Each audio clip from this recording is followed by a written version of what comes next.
Welcome back, and thank you for keeping it daybreak. In case you're just joining us, as earlier we had indicated, this morning our focus is on Kericho County, and we have the county boss with us in studio this morning, Dr. Erick Mutai, all the way from Kericho County, to talk about much more concerning the expectations that residents have with regards to his leadership in the county and his recent pronouncements concerning the introduction of tea-plucking machines in that particular county. Of course, much more that will also center on matters devolution. Do join us. And of course, you can keep us engaged on social media at Citizen Television Kenya, at Ayub Abdikadir, at Safin_Ching. The hashtag is Daybreak.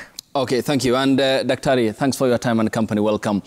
A lot has happened. Of course, this is a discussion that will be revolving around not only your county, but also how to deepen the devolved system of governance, the model that we had incepted in the year 2013, just 3 years after we promulgated Katiba 2010. Yeah. It's now 2 months since you assumed authority. The people of Kericho handed you that mandate to govern over them for a period of 5 years. Correct. How has been the journey in office? Well, thank you so much, and good morning to Kenyans. First of all, I continue to appreciate the people of Kericho for the great opportunity they gave me and the trust that they placed on my shoulders. Well, it's been 2 years of a journey, 2 months of a journey, and I would like to say that so much is happening in Kericho at the moment. Like yesterday, the previous day, we were flocking drugs worth 57 million. I was not able to have flagged the drugs a couple of 2 or 3 weeks ago because of security concerning drugs. Mm-hmm. When I took over the county government of Kericho, I realized that just like any other devolved system, corruption was the order of the day. And many other times we could procure drugs, and the county could procure drugs. It gets to the county stores, and at the end of the day, it doesn't get to the people. It doesn't get to the wananchi in our facilities. And the reason to that was that right from the chief pharmacies to the procurement offices, we had a lot of corruption, and we had a lot of people that were actually smuggling drugs out of the facility. So I took my time to study the systems and then rework on the system, restructure it properly. Some phases actually, I showed them out of the door, and reshuffled the procurement officers and even suspended some. And then that actually brought confidence now that we could procure drugs. And yeah, 2 days ago, we were able then to procure drugs that would see drugs in our rural hospital, our sub-county hospitals, and to the 166 dispensaries that we have in Kericho. And one of the things that I promised during the campaigns was that we are reducing the cost of the disease. And we will try as much as possible to ensure that we avail medication in the drugs. Remember that ordinary folks are them that actually visit our health facilities, the county health facilities, because one, it is cheap. For example, an operation that would take in a private hospital 50 million, the public facility would do it at 10 million. Okay. But many times our patients will not access the same because of maybe 1 or 2 reasons, that we don't have drugs, we don't have facilities and capacity. And so what we are doing now is building capacity in our hospitals. And we've done that 2 days ago. Secondly, we are launching a cancer unit.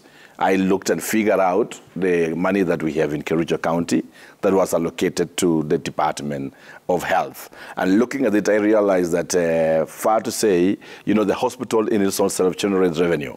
And I realized that if we could, you know, stop expansion and building of new dispensaries and focus on one substantial facility which can help the people, it will turn around the people and give way to eat. Governor, and that is why we have a cancer center now. Sorry to cut you short. We'll talk more about what you've done so far and what you hope to do, you know, with the remaining time as you serve the people of Kericho. But let's stick to you starting for a little bit.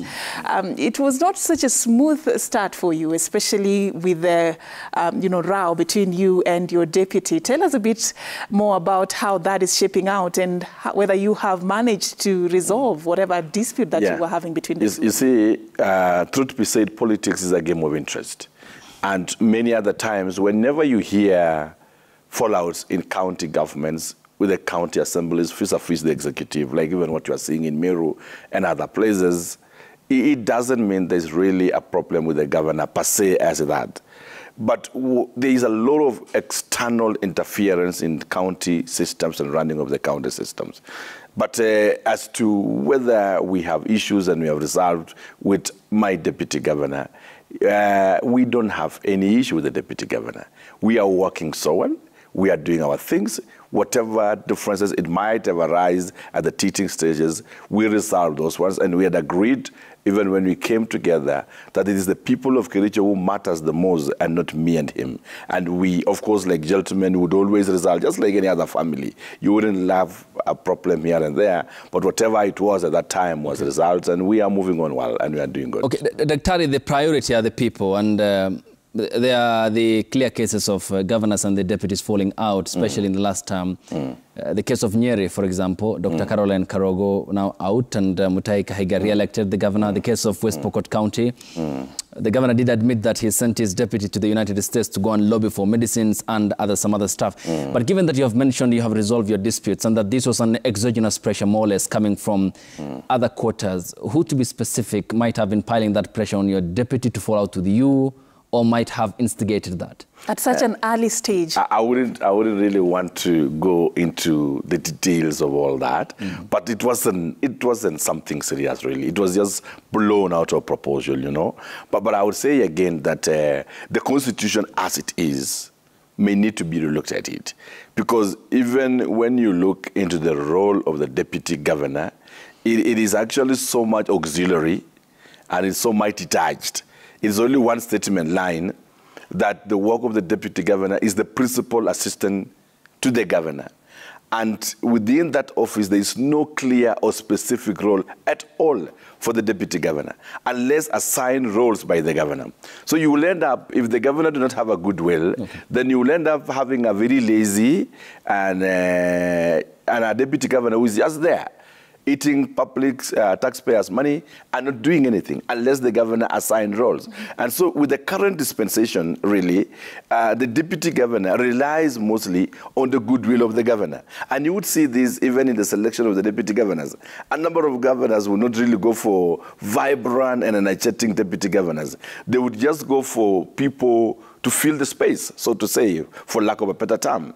And it means that, well, deputy governors can add a load to the devolved units. But going forward then, probably the Constitution would really need to be relooked at it a bit so that it can give flesh to that office of the deputy governor. Because one, it doesn't have a budget of its own. It relies on the governor's budget. Activities, in fact, so to say, CEC has a budget that it runs. The deputy governor has no budget at all. He's just there. And so, moving forward, we may need also to rethink how to rework on the constitutional framework to ensure that even in a fallout between the governor and the deputy governor again remains with the honor. Otherwise, it just remains a very big title, but very hollow in brick and mortar. What have you done since, to fix that loophole in terms of your relationship with your deputy? Because you're saying that lack of a clear-cut, role and lack of a budget for the deputy governor's office could be, bringing all these challenges. What have you done to fix it? I looked at it and I said, look, this is my deputy governor.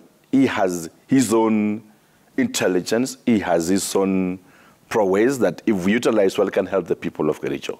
And one of the things that we have done is to expand that office, to include then a leader of government business, to chair sub-cabinet committee meetings, the technical meetings, and involved himself actively in the day-to-day running of county government. For instance, just a week ago, I delegated to my deputy governor the role of, putting up the technical committee together of roads and being able to liaise with the county assembly on the priority roads that we need to work on it in the next 2 weeks so that we do our procurements and all that. This is just but examples of what you as a governor you can do. I'm also looking at it because our deputy governor has a lot of interest in water himself, and I'm thinking around even expanding his roles to include the management of water and even overseeing the implementation of water projects and all that, working actively, of course, with the relevant departments. So what we are saying again, even as governors, is that we must throw back and accept that when you bring in a deputy governor, you're bringing in somebody to help you run the county government. And we must also end that superiority complex and accept that we are just a pair that is there to deliver for the people. Okay. Well noted. Because this is a very extensive topic, Dr. Mutai, and it's not only a discussion that revolves around Kericho County, because it's just a representation, a microcosm of the 47 devolved units that we have. You earlier on talked about health, and recently the Kenya Medical Supplies Authority, KEMSA, distributed, medical supplies worth 57 million to health facilities within the county of Kericho that you administer. Yeah. Can you then assure the people of Kericho County that, number one, they'll be able to access this and that these drugs would not be diverted to private facilities? Because that has been the trend, that has been the culture when you look at the reports by relevant government agencies in effect to it. Yes, I can assure the people of Kericho without the blind of an eye that we are putting mechanism. Like I said, one of the exercises I did before procuring the drugs was to rework on the management of the health sector. And one of the things that we did was to, right from the chief pharmacist and the cartels networks that was surrounding that arm, and we could procure drugs, and the drugs find its way smoothly to the pharmacies within and without. So, for instance, when you go to visit a doctor, the doctor tells you, okay, this is your problem, but we want you to go to a pharmacy and buy drugs, and give you specific pharmacy that go to pharmacy A to buy drugs. And we have so many pharmacies around town. Why could this guy just write for you that they visit a pharmacy and buy these drugs because you don't have enough facility? He directs you to a specific pharmacy because he's the one who owns the pharmacy, or his friend actually owns the pharmacy. So what we have done, and I want to admit this, that the corrupt system was deep enough, and it took us time. It took me like a month just cleaning that system, making sure that we rework on the chief pharmacies, rework on the procurement officers, rework on the accounting officers, work on our management information system to ensure that we track the drugs from one level to the other one. And even when I was flocking the drugs, we had agreed that once the drugs arrive, what we do is that what is supposed to remain in the county stores is only what belongs to the referral facility. The rest goes to the sub-county facilities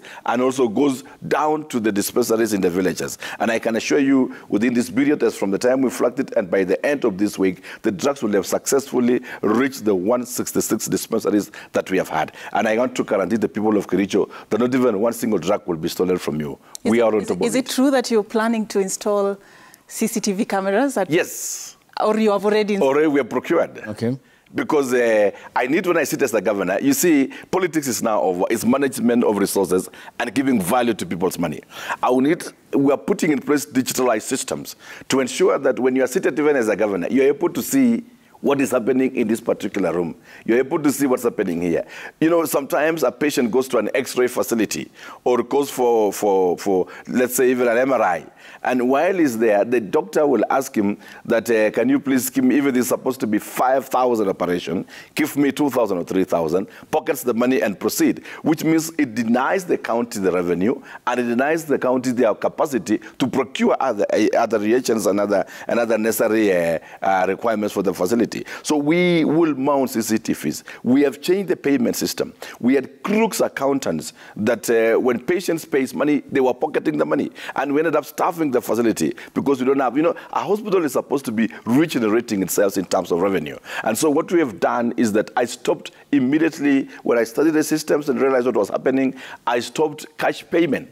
And I moved into cashless payment. Okay. And we have developed pay bills across our facilities. We only had a challenge 2 weeks ago because we didn't have M-Pesa available in the facility. And patients then would take long queuing because some are asked to go outside and deposit money before they come into the facility. And we are working within it to ensure that we have M-Pesas also within, and we are targeting the hustlers. But Governor, it's not usually easy to uproot such a well-orchestrated network of what some have called cartels, especially in sectors such as, health.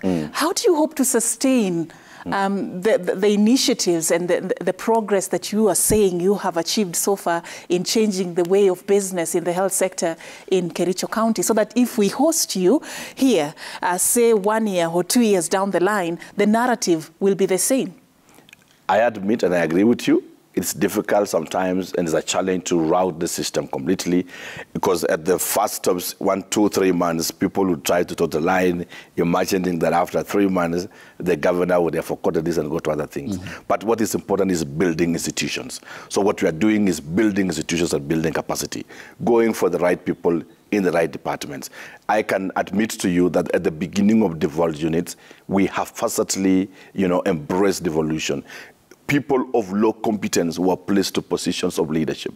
Because you are a relative, because you are a friend, because you are bribed, then you are put into a place which you don't deserve. And that is why Kingsley, I've taken my time to study that system and now get the right people, so to say, in my own assessment, that are able to deliver on the mandate and put on again institutional systems that are able to check. Like what we are doing now is like when you have a health management information system, this helps you to track like the movement of drugs from one point to the other one. It also helps you to manage the stores, to realize that, now we are here, we have spent these drugs, and the pharmacy is almost getting depleted. Then we procure early so that we don't wait until the pharmacy shelves is empty before we procure. And also the change to attitude towards work. The problem with county governments, and I tell you just, Kericho, like any other one, when I took over, I was so shocked. I came in from the university, the University of Embu, which was actually one of the best in terms of ISO certification, and we had worked out because I was within the part of administration.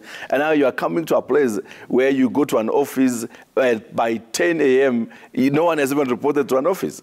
And when guys report, they report only for 1 hour and they disappear for nyama choma and some drink, and then they go home, the day is over. So first of all, there was a way, and I ended up doing a lot of impromptu visits to offices. It was painful at the beginning for them, but later on I built capacity to them. People generally, and let me tell you this, never be lied.